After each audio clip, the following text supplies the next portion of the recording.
મિત્રો, આપણે સામાન્ય રીતે સરકારી નોકરી મેળવવા માટે સ્પર્ધાત્મક પરીક્ષાઓ આપતા હોઈએ છીએ.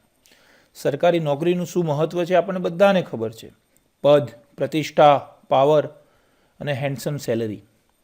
આવી જ એક મોભાવાળી નોકરી એટલે કે પોલીસ સબ ઇન્સ્પેક્ટર એટલે કે PSI, એ જ રીતે આસિસ્ટન્ટ સબ ઇન્સ્પેક્ટર ASIની નોકરી. આ પરીક્ષાનું નોટિફિકેશન આવી ગયું છે. એની પ્રિલિમ પરીક્ષા ટૂંક સમયમાં લેવાવાની છે. 3 તબક્કામાં પરીક્ષા છે: પ્રિલિમ, ફિઝિકલ અને મેઇન્સ. પણ એનું પહેલું પગથિયું એટલે પ્રિલિમ. તો આ પ્રિલિમ પરીક્ષાની સ્ટ્રેટેજી શું હોઈ શકે, એમાં સિલેબસ શું છે, એનું પ્લાનિંગ કઈ રીતે કરવું, રેફરન્સ બુક્સ કઈ રીતે કઈ એની યુઝ કરવી, એની માસ્ટર કી કઈ હોય, તેમાં સફળ કઈ રીતે થવાય, આપણે આ બધા તમામ પ્રશ્નો આપના મનમાં ઉદ્ભવતા હશે. IAMofficer.com વેબસાઇટ દ્વારા આ પ્રશ્નોનો આપણે જવાબ મેળવવાનો પ્રયત્ન આજે કરવાનો છે. તો એ મુદ્દા ઉપર આપણે આજે ચર્ચા કરીશું. મિત્રો, આ જ પ્રકારના ઘણા બધા વિડીયો આપને રેગ્યુલર મળતા રહે એ માટે આપણે IAMofficer.com જે યુટ્યુબ ચેનલ છે એને સબસ્ક્રાઈબ કરવું જોઈએ. પ્રિલિમનો અભ્યાસક્રમ આમ જોવા જઈએ તો ખૂબ નાનો છે. આપણને અભ્યાસક્રમમાં શું આપવામાં આવ્યું છે કે સામાન્ય જ્ઞાન, વર્તમાન પ્રવાહો, સમાજશાસ્ત્ર, મનોવિજ્ઞાન, ઇતિહાસ, ભૂગોળ અને સામાન્ય વિજ્ઞાન. એટલે પહેલી નજરે આપણને એવું લાગે કે ઓહો, આ તો માત્ર 7 મુદ્દાઓનો કાર્યક્રમ છે. 7 મુદ્દા કરી દઈએ તો આ પૂરું થઈ જાય. પરંતુ મિત્રો, જે પહેલો મુદ્દો છે સામાન્ય જ્ઞાન, તો પ્રશ્ન એ થાય કે વોટ ઇઝ સામાન્ય જ્ઞાન, વોટ ઇઝ જનરલ નોલેજ, એમાં કયા કયા મુદ્દાઓ આવે એના વિશે આપણે વિચાર કરશું. 100 ગુણ 100 પ્રશ્નો એટલે કે 60 મિનિટ એટલે 36 સેકન્ડ આપણે એક પ્રશ્ન માટે મળશે. હવે જે જનરલ નોલેજ છે, આમ જોઈએ તો કોડ વર્ડ જેવું છે ને કે જનરલ નોલેજ, તો એમાં આપણે વિચારી શકીએ કે આટલું એમાં પૂછી શકાય. જેમાં પહેલો મુદ્દો જે છે એ છે ખેલ જગતનો.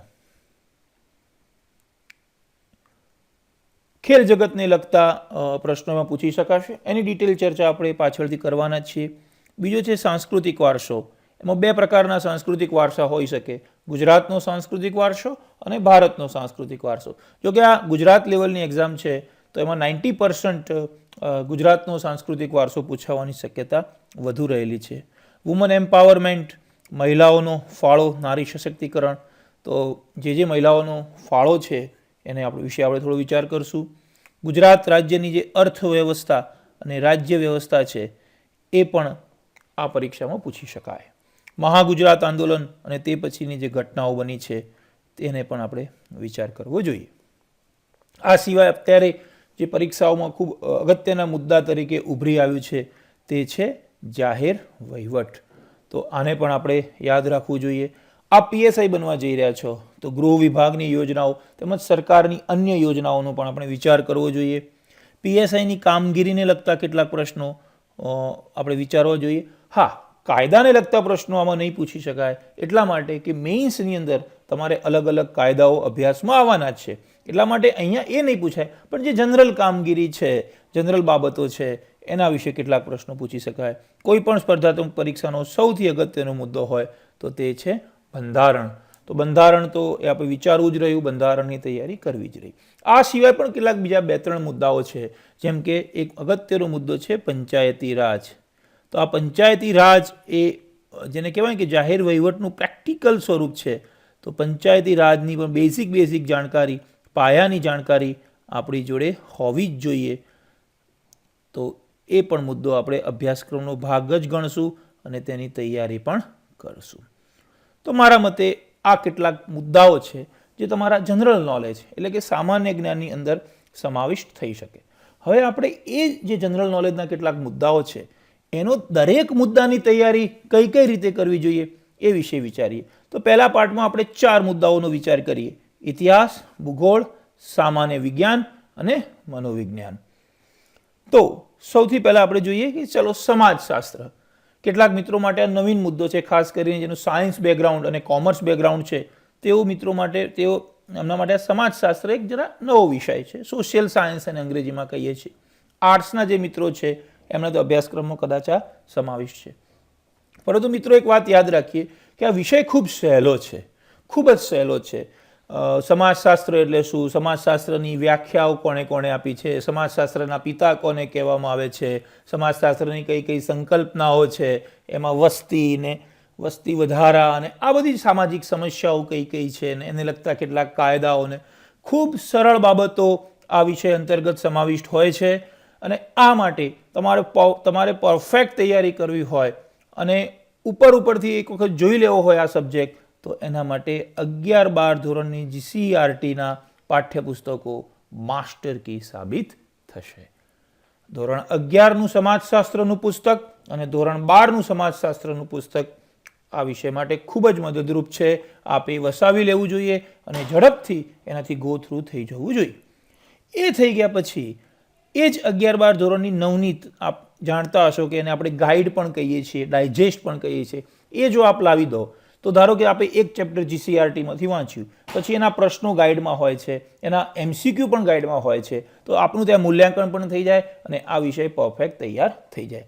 મિત્રો, આમાં ખૂબ ઊંડા ઉતરવાની જરૂર નથી.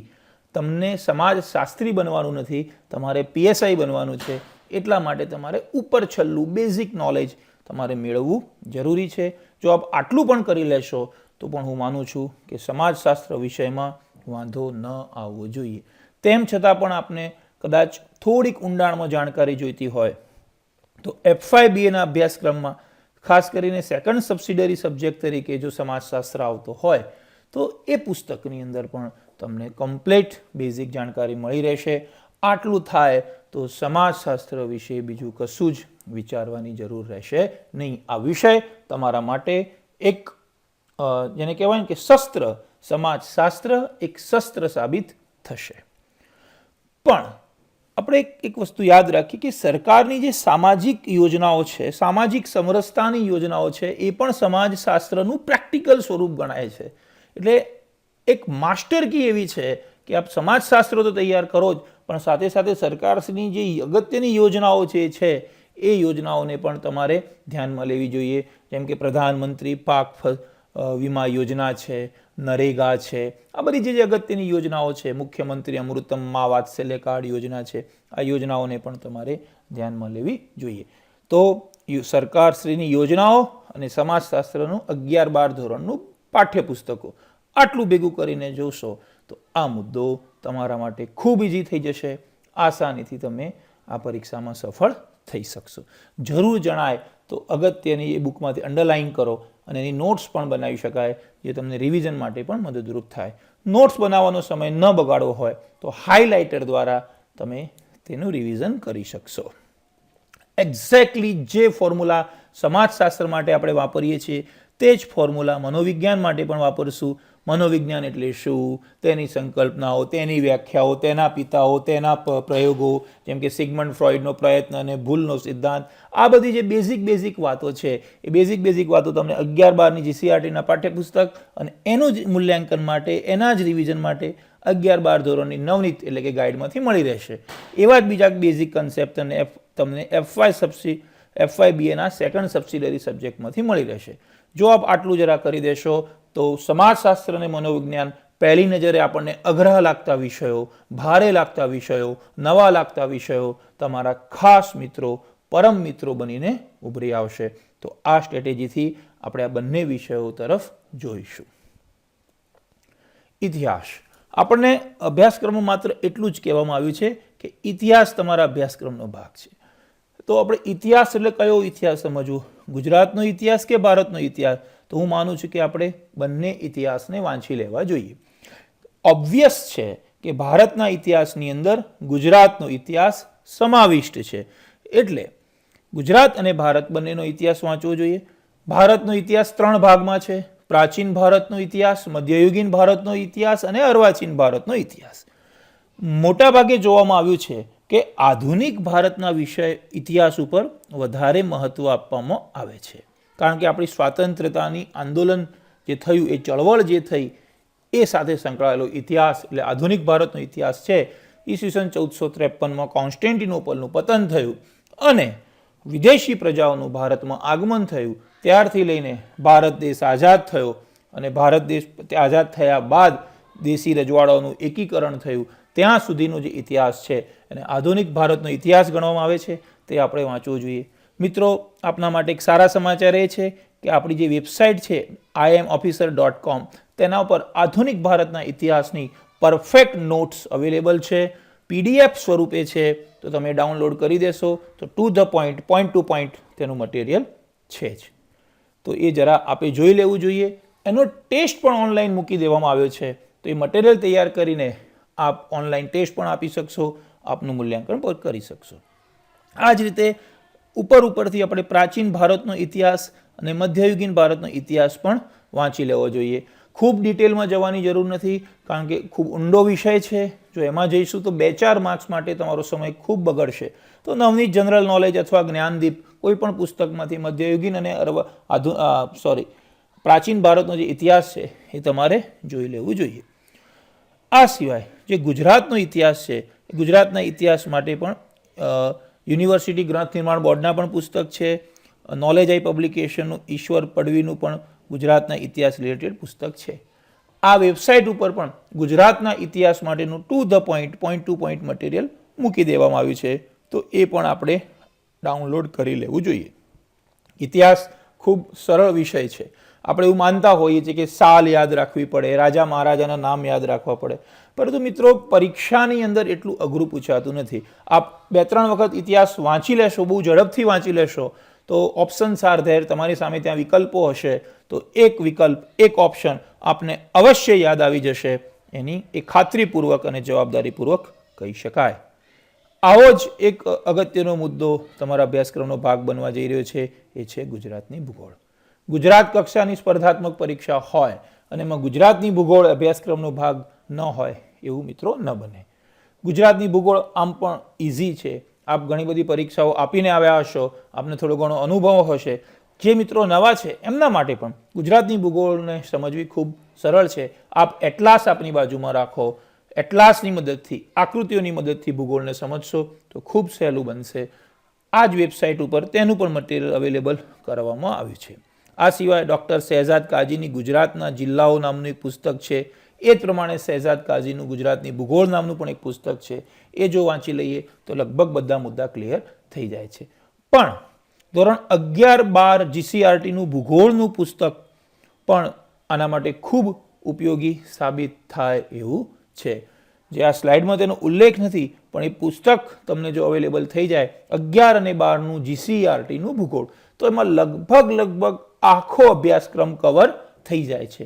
અને એનું બેઝિક ધોરણ 5 થી 10ના પાઠ્યપુસ્તકોમાં છે. તો આ બંને વાંચવાની જરૂર નથી. બેટર એ છે કે 11 અને 12 GCRTનું આપે ભૂગોળનું પુસ્તક ખરીદી લેવું જોઈએ. જેમ સમાજશાસ્ત્ર અને મનોવિજ્ઞાનના પુસ્તકો છે એ જ પ્રમાણે ભૂગોળના પુસ્તક ખરીદી લેવા જોઈએ. પોઈન્ટ ટુ પોઈન્ટ એક વખત ઉપરથી જોઈ લેવું હોય તો નવની જનરલ નોલેજ અને જ્ઞાનદીપ આપણને ઉપયોગી થઈ શકે. આ જ રીતે ભારતની ભૂગોળ માટેનું પણ પરફેક્ટ મટીરિયલ વેબસાઇટ ઉપર છે. મિત્રો, મારું વ્યક્તિગતપણે માનવું છે કે ભારતની ભૂગોળ એવા સંદર્ભમાં પૂછવામાં આવે છે કે કોઈ એવી ઘટના ભારતમાં ક્યાંક બની હોય તો એ સ્થળ પૂછવામાં આવતું હોય છે. હું આપને એક ઉદાહરણ આપું. થોડા સમય પહેલાં સિંહસ્થ કુંભ મેળો ઉજ્જૈનમાં ભરાયો હતો.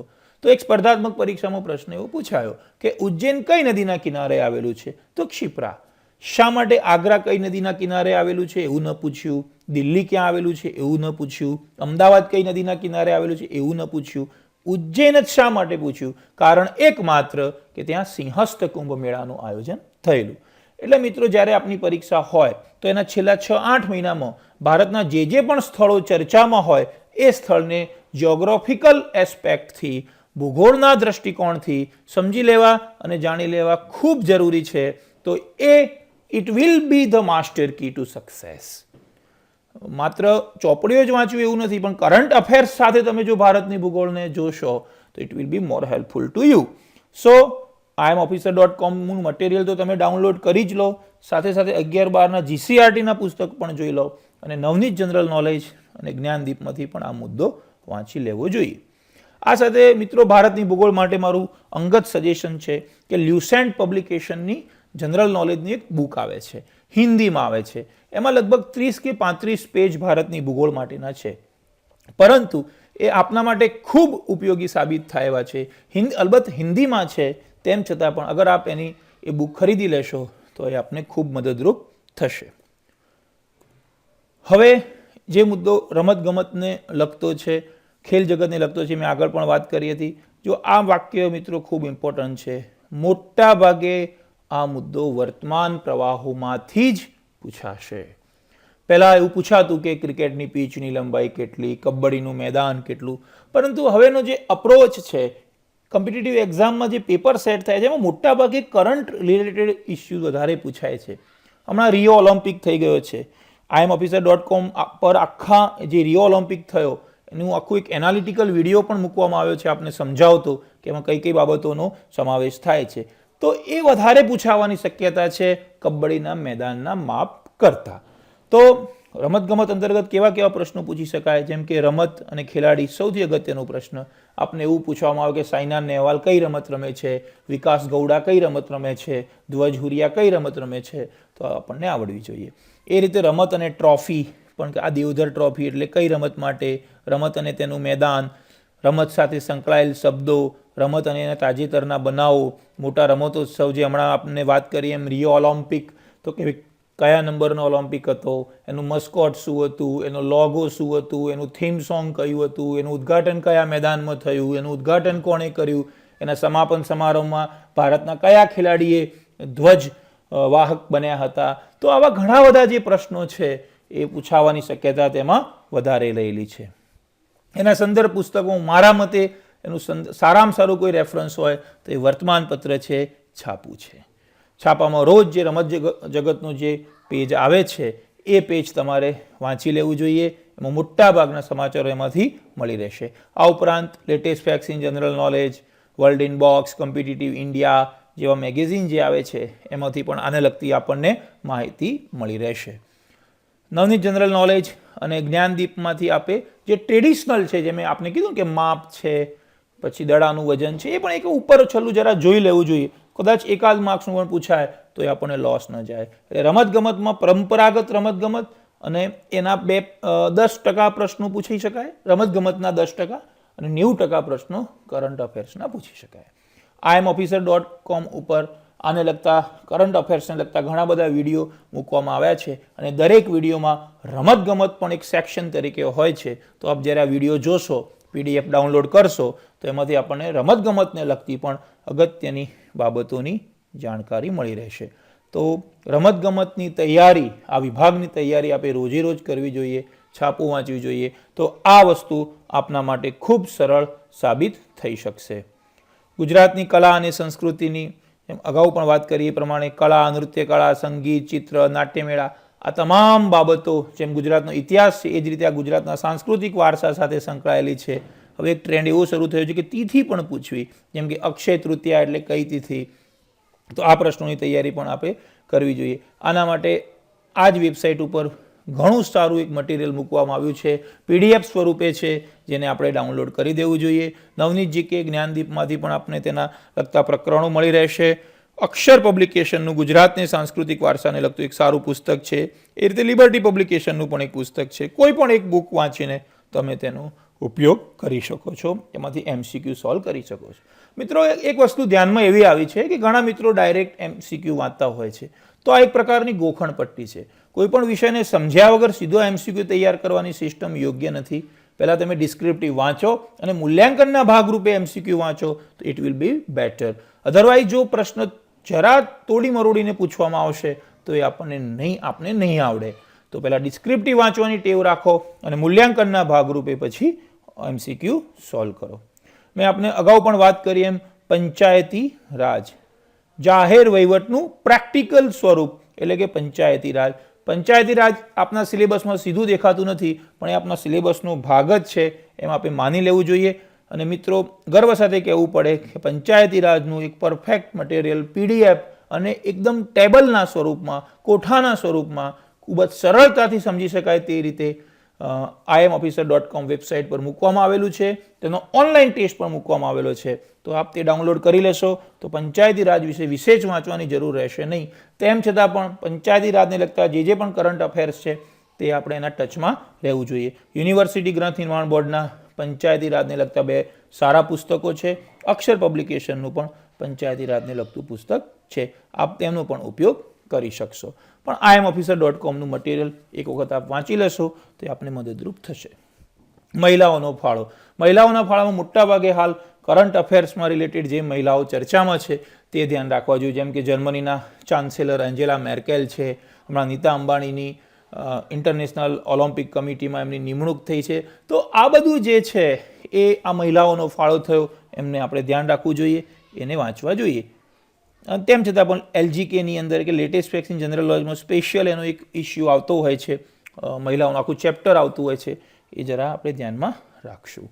મહાગુજરાત આંદોલન અને તે પછીની ઘટનાઓ આમ જોવા જઈએ તો સિલેબસમાં દેખાતું નથી, પરંતુ જૂના અભ્યાસક્રમમાં મુદ્દો હતો તો એને લગતું એક અક્ષર પબ્લિકેશન અને લિબર્ટી પબ્લિકેશનની બુક છે એને આપણે જોઈ લેવી જોઈએ. એટલે કે ગુજરાતની સ્થાપના થઈ પછી ગુજરાતના મુખ્યમંત્રીશ્રીઓ, ગુજરાતના રાજ્યપાલો, ગુજરાત સરકારની અગત્યની યોજનાઓ, અગત્યના કાર્યક્રમો, અગત્યની ઘટનાઓ, દુર્ઘટનાઓ, જેમ કે મચ્છુ ડેમનું તૂટવું, ઘણી બધી એવી ઘટનાઓ છે એને આપણે જોઈ લેવું જોઈએ. આ તમામ પુસ્તકો વાંચવાની જરૂર નથી. આમાંનું કોઈ પણ એક પુસ્તક આપ વાંચી લો, વસાવી લો, તૈયાર કરી લો તો આ મુદ્દો પણ આપના માટે ખૂબ જ સહેલો થશે. હમણાં સ્પર્ધાત્મક પરીક્ષામાં એક નવો જ સબ્જેક્ટ ઇન્ટ્રોડ્યુસ થયો છે, દેટ ઇઝ પબ્લિક એડમિનિસ્ટ્રેશન. તમે વહીવટમાં જવાના છો, તમારે વહીવટ કરવાનો છે, તમે એક મુખ્ય ભૂમિકામાં આવવાનો છો, તો જે એ વહીવટ છે એનું થિયરી, એનું બેઝિક નોલેજ તમારી પાસે હોવું આવશ્યક છે. એટલા માટે અભ્યાસક્રમોમાં જાહેર વહીવટને ઇન્ટ્રોડ્યુસ કરવામાં આવ્યો છે. જાહેર વહીવટ આમ જોવા જઈએ તો ખૂબ જ સહેલો વિષય છે અને એ તમને ફાઈ પણ જાય એવો છે. તકલીફ એટલી છે કે અંગ્રેજીમાં લખાયેલો સબ્જેક્ટ છે એટલે એનું ટ્રાન્સલેશન થયું છે એટલે એની ટર્મિનોલોજી સમજવી થોડી અઘરી પડતી હોય છે. ઇન્સ્પાયર્ડ ઓફ તમે અતુલ પબ્લિકેશન કે સ્પીપાનું મટીરિયલ વાંચશો તો તમને મદદરૂપ થશે. આપણા માટે સારા સમાચાર એ પણ છે કે ટૂંક જ સમયમાં આ વેબસાઇટ ઉપર જાહેર વહીવટને લગતું પણ એક પરફેક્ટ મટીરિયલ મૂકી દેવામાં આવશે. એ મટીરિયલ તમે PDF સ્વરૂપે હશે, તમે આખું મટીરિયલ ડાઉનલોડ કરી શકશો, એનો ટેસ્ટ પણ આપી શકશો. GPSC ક્લાસ 1-2ની અંદર પણ જાહેર વહીવટ એક સિલેબસના ભાગરૂપે હોય છે. ઇવન બિન સચિવાલય ક્લાર્કની એક્ઝામમાં પણ જાહેર વહીવટ એક સિલેબસના ભાગરૂપે હતું. તો એના પણ લગતા કોઈ પણ પુસ્તક, liberty publication, Kumar publication, Atul publication, કોઈ પણ પબ્લિકેશન એક પુસ્તક તમે વસાવીને આ સબ્જેક્ટ વાંચી શકો છો. મિત્રો, આ અહીંયા લખવામાં આવેલા તમામ પુસ્તકો લાવવાની જરૂર બિલકુલ નથી. આ અલગ અલગ ચોઇસ છે, અલગ અલગ ઓપ્શન્સ છે. આમાંનું કોઈ પણ પુસ્તક તમે લાવો, એક પુસ્તક તમારે વસાવવું જોઈએ. એક સૂત્ર મિત્રો હંમેશા યાદ રાખો, 10 પુસ્તક એક વખત વાંચવું એના કરતાં એક પુસ્તક 10 વખત વાંચવું વધારે બેટર છે. વ્યક્તિગત રીતે હું એવું માનું છું કે જાહેર વહીવટના ધારો કે 5 પ્રશ્નો પૂછાય તો 1-2 પ્રશ્નો આવા થિયરીમાંથી પૂછાશે, બાકીના 3 પ્રશ્નો જાહેર વહીવટનું પ્રેક્ટિકલ સ્વરૂપ એટલે પંચાયતી રાજ અને સરકારની યોજનાઓ એમાંથી વધારે પ્રશ્નો પૂછી શકાશે. Test of reasoning. રિઝનિંગ એટલે તમારી બૌદ્ધિક ક્ષમતા. તેના માટે લિબર્ટી અને કુમાર પબ્લિકેશનની એક બુક છે. બેઝિક જોઈ લેવું જોઈએ, ખૂબ ડિટેલમાં જવાની જરૂર નથી. મારા મતે ખૂબ જ અગત્યનો મુદ્દો એટલે સરકારશ્રીની યોજનાઓ. સરકારશ્રીની યોજનાઓ કોઈ પણ સ્પર્ધાત્મક પરીક્ષા માટે ખૂબ અગત્યનો મુદ્દો બની રહે છે. તો એના માટે આપણે બજેટ સ્પીચને જરા રિફર કરી લેવી જોઈએ, કારણ કે એમાં નવી યોજનાઓની ઘોષણા હોય છે, જૂની યોજનાઓનો પણ ઉલ્લેખ હોય છે. એ રીતે સામાજિક અને આર્થિક સમીક્ષા પણ આવે છે. સરકારશ્રીનો એક વિકાસ કાર્યક્રમ નામનું એક પબ્લિકેશન બહાર પડે છે, એમાં પણ આ યોજનાઓનો ઉલ્લેખ હોય છે. PDF સ્વરૂપે પણ અવેલેબલ હોય છે, આપણે જોઈ લેવું જોઈએ. અક્ષર પબ્લિકેશન અને અતુલ પબ્લિકેશનનું સરકારની યોજનાઓ ઉપરનું પુસ્તક બહાર પાડવામાં આવ્યું છે. તો આમાંનું કોઈ પણ એક બુક લાવીને સરકારશ્રીની અગત્યની યોજનાઓ જો આપ જોઈ લેશો તો હું એવું માનું છું કે આપને માત્ર આ મુદ્દો 8 થી 10 માર્ક્સ અપાવશે. એમાં પણ આપની જ્યારે પરીક્ષા હોય તો એના છેલ્લા 6-8 મહિનામાં સરકારશ્રી દ્વારા જે નવી યોજનાઓની જાહેરાત થઈ હોય અથવા જે નવી યોજનાઓની શરૂઆત થઈ હોય એ યોજનાઓ આપે અવશ્ય વાંચી લેવી જોઈએ. ઘણી વખત પીએસઆઈની પોસ્ટને લગતા પણ કેટલાક પ્રશ્નો પૂછાય છે. તો આ અત્યારે જે વર્તમાન પીએસઆઈ તરીકે કામ કરતા હોય એવા અધિકારી શ્રી પાસેથી આવી કેટલીક બાબતની જાણકારી મેળવી લેવી જોઈએ. ગૃહ વિભાગની યોજનાઓ વિશે પણ જાણકારી મેળવી લેવી જોઈએ. જેમ કે અભયમ 181 છે, 1098, 1091, આવા ટોલ ફ્રી નંબરો જે છે. ટૂંકમાં આ બધી માહિતી આપની પાસે હોવી અત્યંત આવશ્યક છે. એમાંથી 2-4 માર્ક્સનું અવશ્ય પૂછી શકાશે. ગુજરાતી ભાષા, ગુજરાતી સાહિત્ય સાંસ્કૃતિક વારસાનો જ ભાગ ગણાય છે. તો એના પણ પ્રશ્નો પૂછાવાની શક્યતા રહેલી છે. એ આ રીતે પૂછાતા હોય છે કે લેખક અને એની કૃતિ, જેમ કે આગગાડી કોની કૃતિ છે? તો ચંચી મહેતા. લેખક અને ઉક્તિ શ્યામ રંગ સમીપ ન જાઉં એ કોની ઉક્તિ છે? તો આપણે કહી શકીએ કે દયારામજીની ઉક્તિ છે. લેખક અને વતન ચીનુ મોદી જે ગઝલકાર છે એમનું વતન કયું છે? તો મહેસાણા જિલ્લાનું વિજાપુર એમનું વતન છે. લેખકને જાણીતું મીરાનું શું જાણીતું છે? તો પદ જાણીતા છે. એ રીતે તખલ્લુસ ઉપનામ કિશનસિંહ ચાવડાનું તખલ્લુસ શું છે? તો જીપ્સી છે. કૃતિ અને પ્રકાર મારી હકીકત શું છે? આત્મકથા છે. આ ઉપરાંત અન્ય સાહિત્યિક સંસ્થાઓ સામાયિકો કયા કયા છે? જેમ કે ગુજરાત સાહિત્ય પરિષદનું સામાયિક કયું છે? તો આપણે કહી શકીએ કે પરબ છે. ગુજરાત સાહિત્ય અકાદમીનું સામાયિક કયું છે? તો શબ્દસૃષ્ટિ છે. આ બધું 8-8, 10-10 વખત પરીક્ષામાં પૂછાઈ ગયેલા પ્રશ્નો છે. ગુજરાતી સાહિત્યમાં પ્રથમ, જેમ કે પ્રથમ સામાયિક કયું હતું? તો દાંડિયો. પ્રથમ નવલકથા કઈ હતી? તો કરણ ગેલો. તો એ બાબતો આપણે યાદ રાખવી જોઈએ. અહીંયા મિત્રો બરોબર આપ ધ્યાન આપજો કે ગુજરાતી સાહિત્ય તૈયાર કરવાની માસ્ટર કી શું છે.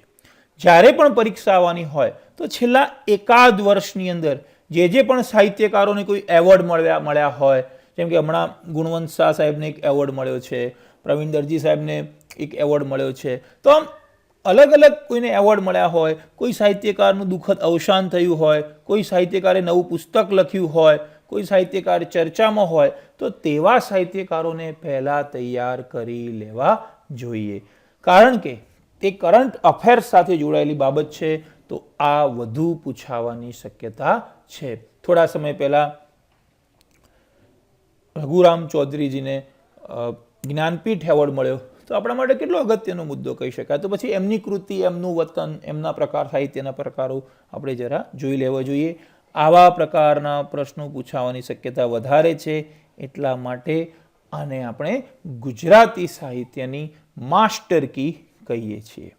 જેના સંદર્ભ પુસ્તકો છે ધોરણ 5 થી 12ના જે પાઠ્યપુસ્તક છે એમાં માત્ર ને માત્ર જે લેખક પરિચય ઉપરના પહેલા પેરેગ્રાફમાં આપવામાં આવે છે એ જ જોઈ લેવું જોઈએ. નવનીત જનરલ નોલેજમાં પણ સાહિત્યકારો છે અને ડૉક્ટર શહેજાદ કાઝીનું પણ મટીરિયલ બુક છે.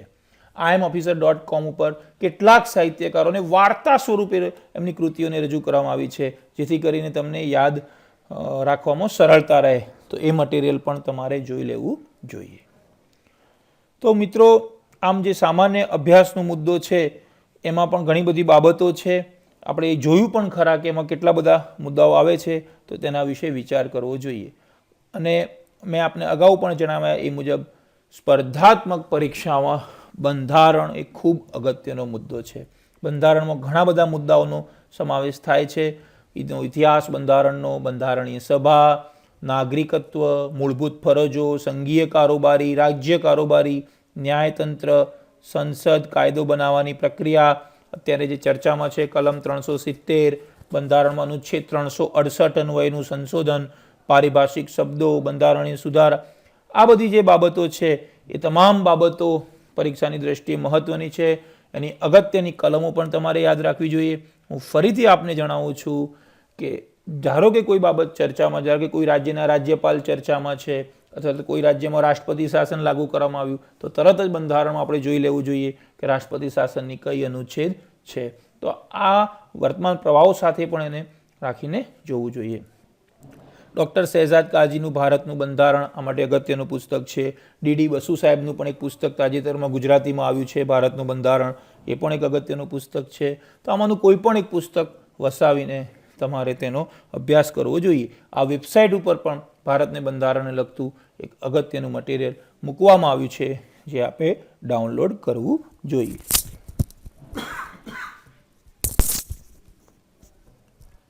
આ સિવાય જે પણ અગત્યના હોદ્દાઓ છે, બંધારણીય હોદ્દાઓ છે, જેમ કે લોકસભાના અધ્યક્ષ, રાજ્યસભાના સભાપતિ, મંત્રીમંડળ, વિરોધ પક્ષના નેતાઓ, સીબીઆઈ ડાયરેક્ટર, રો, army chief, navy officer, air force, CAG, attorney general, NIA director, chief election commissioner, આ બધા અગત્યના હોદ્દાઓ આપણે જરા જોઈ લેવા જોઈએ. સામાન્ય રીતે આમાંથી 5-7 પ્રશ્નો પૂછાતા જ હોય છે. મેયર છે, રાજ્યપાલ છે, સીએમ ઓફ સ્ટેટ્સ છે, જે ચર્ચામાં હોય છે. આમાં થોડા સમય પહેલાં અરુણાચલ પ્રદેશમાં મુખ્યમંત્રી શ્રી ચર્ચામાં હતા. થોડા સમય પહેલાં મણિપુરના મુખ્યમંત્રી શ્રી ઉપર એક હુમલો થયો છે. તો આ રીતના જે કરંટ અફેર સાથે રિલેટેડ હોય તેમને આપણે જોઈશું. તો મને એવું લાગે છે કે અગત્યના હોદ્દાઓમાંથી 5 થી 7 માર્ક્સનું પૂછાવાની શક્યતા છે. જે મેગેઝિનમાં નિયમિતપણે આ હોદ્દાઓ અને હોદ્દેદારો આવતા જ હોય છે, તો તેને આપણે યાદ રાખશું. મેં અગાઉ પણ વાત કરી અને પુનરાવર્તિત કરીએ છીએ કે સરકારશ્રીની જે યોજનાઓ છે એ યોજનાઓ પર આપણે વિશેષ ભાર મૂકશું. તેમાંથી મહત્તમ પ્રશ્નો પૂછાવાની શક્યતા છે. સામાન્ય વિજ્ઞાન દરેક સ્પર્ધાત્મક પરીક્ષાનો ખૂબ અગત્યનો મુદ્દો. આમાં પણ મિત્રો મોટા ભાગે વર્તમાન વિજ્ઞાનને લગતા પ્રશ્નો જ વધારે પૂછાય છે. જેમ કે હમણાં થોડા સમય પહેલાં ભારતે એક સાથે 20 ઉપગ્રહ છોડ્યા, તો એ 20 ઉપગ્રહ કયા યાનમાંથી છોડ્યા? તો એ યાન હતું PSLV C-34. ચંદ્રયાન આપણે કયા લોન્ચિંગ વ્હીકલથી મોકલ્યું? મંગળયાન કયા લોન્ચિંગ વ્હીકલથી મોકલ્યું? તો ઈસરોના અત્યારના ડાયરેક્ટર કોણ છે, એના ચેરમેન કોણ છે? તો એ બધી બાબતો આપણે યાદ રાખવી જોઈએ. આમાં આપણે અત્યારે એમાં અરિહંત, INS અરિહંત શું છે, INS સ્કોર્પિયનની બાબત શું છે, વરુણાસ્ત્ર શું છે, વરુણાસ્ત્ર ટોર્પિડો આપણે કયા દેશને આપવાના છે, આવી જે સંરક્ષણ ક્ષેત્રને લગતા, અવકાશ વિજ્ઞાનને લગતા, હમણાં તાજેતરમાં મેડિસિનનું નોબેલ કોને મળ્યું, ફિઝિક્સનું નોબેલ કોને મળ્યું, કે નોબેલ એવોર્ડ, નવી શોધ, આવા પ્રશ્નો વધારે પૂછાય છે. પરંતુ આપણે વિટામિનની ઉણપથી કયો રોગ થાય, પ્રજીવથી કયો રોગ થાય, લોલક કોણે શોધ્યું, એમાં આપણે વધારે રચ્યા પચ્યા રહેતા હોઈએ છીએ. મિત્રો, એ ન વાંચવું જોઈએ એવું નથી, એને પણ એક વખત બેઝિક વાંચી લેવું જોઈએ. પરંતુ આપણે મોટા ભાગે વર્તમાન પ્રવાહોને લગતી બાબતોનો વધારે સ્ટડી કરવો જોઈએ. અને તેના માટે બેઝિક જો વાંચવું હોય તો 5 થી 10ના GCRTના પુસ્તકો, Navneet general knowledge, liberty publication અને જ્ઞાનદીપમાંથી વાંચવું જોઈએ. પરંતુ કરંટ અફેર્સ એ આ imofficer.com જેવી અન્ય પણ કેટલીક વેબસાઇટ છે, તેના વેબસાઇટના મટીરિયલમાંથી, મેગેઝિનમાંથી અને ખાસ તો છાપામાંથી અવશ્ય વાંચવું જોઈએ. વર્તમાન પ્રવાહો, વિજ્ઞાનને લગતા વર્તમાન પ્રવાહો પૂછાવાની શક્યતા સવિશેષ છે. તેમ છતાં આટલી બધી જ ચર્ચા કરી, પરંતુ મારું એવું માનવું છે કે પ્રિલિમ પરીક્ષામાં જો કોઈ માસ્ટર કી હશે તો એ બનશે વર્તમાન પ્રવાહો. જે મિત્રો, જે ઉમેદવારો વર્તમાન પ્રવાહો પર વિશેષ ભાર આપશે, તેના પર વિશેષ ભારણ મૂકશે, તેમની સફળ થવાની શક્યતાઓ સૌથી વધારે રહેશે. અને જે મિત્રો વર્તમાન પ્રવાહો તરફ ઓછું ધ્યાન આપશે તે મિત્રોની શક્યતાઓ ખૂબ ઓછી રહેશે. તો વર્તમાન પ્રવાહોની કઈ રીતે તૈયારી કરવી જોઈએ? તો તે વર્તમાન પ્રવાહોની તૈયારી સૌથી પહેલાં વર્તમાન પત્રમાંથી કરવી જોઈએ. કોઈ પણ એક છાપું, શક્ય હોય તો 2 છાપા વાંચવા જોઈએ. આપને ખબર છે કે આજનું છાપું આવતીકાલની પસ્તી છે, તો 3 થી 4 મહિના પછી જે પરીક્ષા લેવાશે, જો તમે છાપું એકલું વાંચ્યું હશે તો તમે એનું રિવિઝન નહીં કરો, અને એના માટે તમારે છાપાની નોટ્સ બનાવવી પડશે. અને નોટ્સ બનાવ્યા બાદ તમે નોટ્સ વાંચશો તો તમને ખૂબ મદદરૂપ થશે. imofficer.com પણ એ જ કામ કરી રહ્યું છે. રોજે રોજ છાપામાંથી નોટ્સ બનાવીને એનું પ્રેઝન્ટેશન અહીંયા રજૂ કરવામાં આવે છે, એને એનાલિટિકલ વ્યૂથી સમજાવવામાં આવે છે. તો તમે imofficer.com સાથેના ટચમાં રહેશો તો તમને રોજે રોજના સમાચાર મળી રહેશે. તેમ છતાં પણ તમારે છાપું વાંચવું જોઈએ, એની નોટ્સ બનાવવી જોઈએ, જે તમને પરીક્ષાની દ્રષ્ટિએ ખૂબ મદદરૂપ થશે. આ જ પ્રમાણે દરેક મહિનાના અંતે સામાયિક આવતું હોય છે. ગુજરાતીમાં latest facts in general knowledge, world in box, competitive India જેવા સામાયિક પ્રસિદ્ધ છે. તો આમાંના કોઈ પણ 1 કે 2 સામાયિક તમારે વાંચવા જોઈએ, જેથી આખા મહિનાની ઘટનાઓ તમને મળી રહેશે.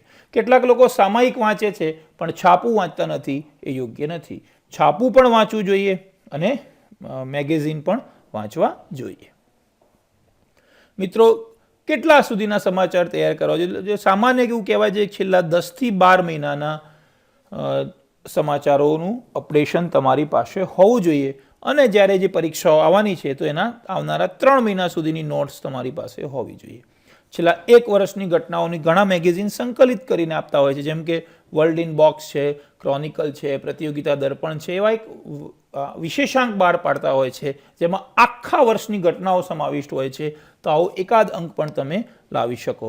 પણ હું માનું છું કે નિયમિતપણે મેગેઝિન વાંચ્યા હશે અને છાપું વાંચ્યું હશે તો આને લાવવાની જરૂર રહેશે નહીં.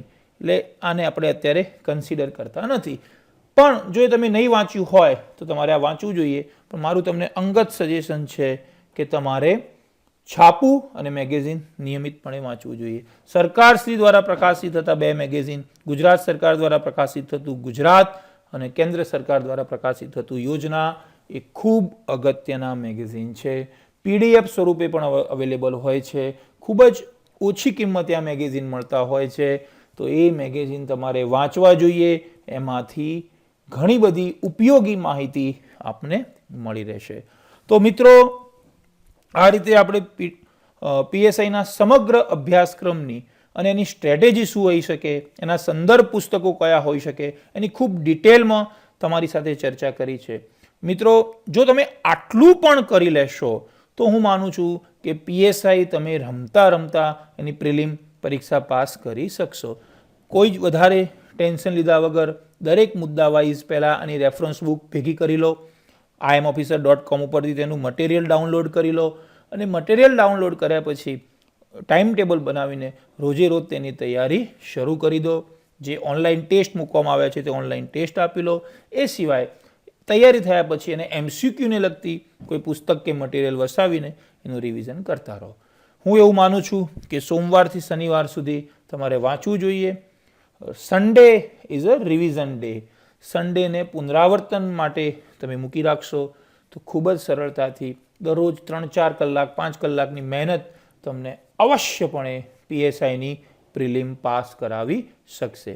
તેમ છતાં પણ આ બધા જે મુદ્દાઓ છે, એમાંના કેટલાક મુદ્દાઓનું મટીરિયલ વેબસાઇટ ઉપર મૂકવામાં આવેલું નથી, જેમ કે સમાજશાસ્ત્ર, મનોવિજ્ઞાન, એનું પણ મટીરિયલ મૂકવામાં આવશે.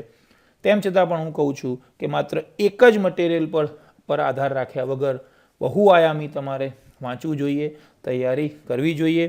સૌને બેસ્ટ ઓફ લક. તૈયારી માટે આપણે સતત અને નિયમિત સંપર્કમાં તો રહીશું જ. Thank you.